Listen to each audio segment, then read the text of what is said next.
Video ini akan membahas tentang reformasi tahun 1998. Adapun materi pokok yang akan dibahas pada video ini adalah yang pertama itu pengertian reformasi 1998. Kemudian yang kedua itu adalah agenda reformasi 1998. Kemudian yang ketiga adalah sebab-sebab lahirnya reformasi 1998. Dan yang keempat adalah akhir dari pemerintahan Orde Baru atau akhir dari pemerintahan Soeharto. Baik, langsung saja kita akan melihat tentang pengertian reformasi 1998. Gerakan reformasi di Indonesia yang terjadi pada tahun 1998 itu adalah suatu gerakan untuk mengadakan pembaharuan dan perubahan, terutama dalam bidang politik, sosial, hukum, dan ekonomi. Ada 6 agenda besar reformasi 1998. Yang pertama adalah adili Soeharto. Mengapa demikian? Karena Soeharto selama menjalankan pemerintahannya selama kurang lebih 32 tahun dianggap banyak melakukan penyelewengan dan pelanggaran. Ya, kemudian yang kedua adalah amandemen UUD 1945. Amandemen ini baru terlaksana setelah reformasi, itu sampai sekarang sudah 4 kali di amandemen. Kemudian yang ketiga adalah penghapusan dua fungsi ABRI. Maksudnya apa? Bahwa pada masa Orde Baru, ABRI ini memiliki dua fungsi, yaitu fungsi politik dan fungsi hankam.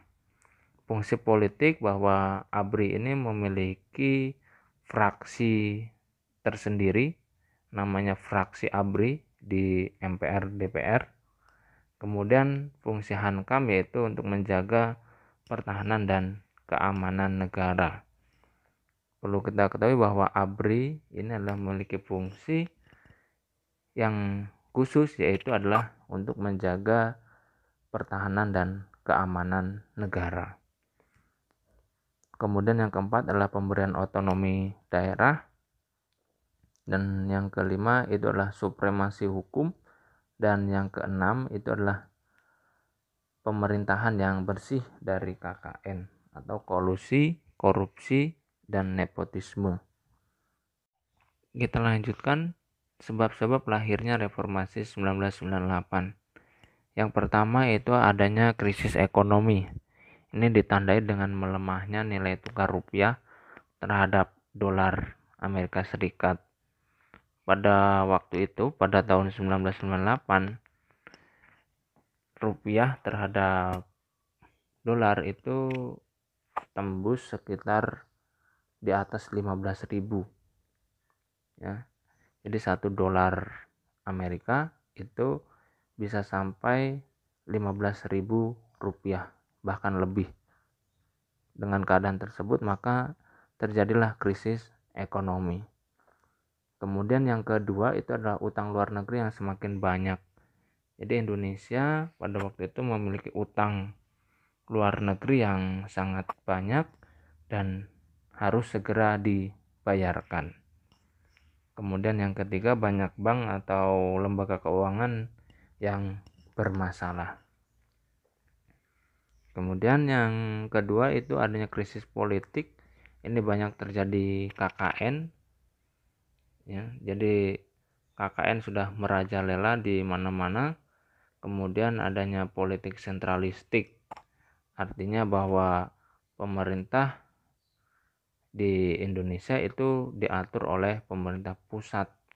Maka salah satu agenda reformasi itu adalah meminta agar adanya otonomi daerah.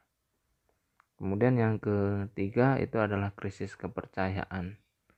Rakyat mulai bersikap menolak dan mengkritisi program-program pemerintah.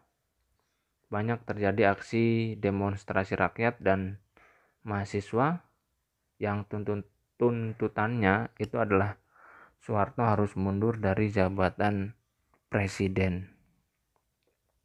Nah, pada saat terjadi aksi demonstrasi, telah terjadi tragedi Trisakti. Pada peristiwa tragedi Trisakti ini ada 4 mahasiswa yang wafat dalam peristiwa tersebut.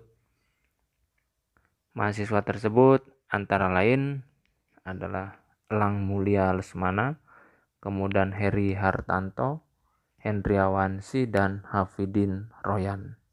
4 mahasiswa ini wafat pada saat terjadi tragedi Trisakti. Kita lanjutkan dari akhir pemerintahan Soeharto.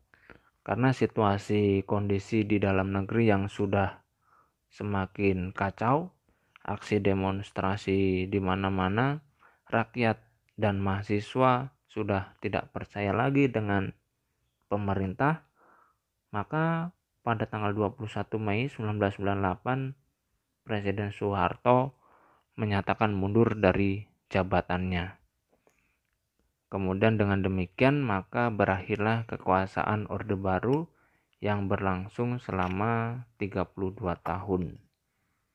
Kemudian B.J. Habibie yang pada waktu itu menjabat sebagai wakil presiden ini segera diangkat dan dilantik untuk menjadi Presiden Republik Indonesia. Ya, itu saja pembahasan tentang reformasi tahun 1998. Mudah-mudahan bermanfaat bagi kita semua, khususnya bagi para siswa-siswi SMA dan para pecinta sejarah. Atas perhatiannya saya ucapkan terima kasih.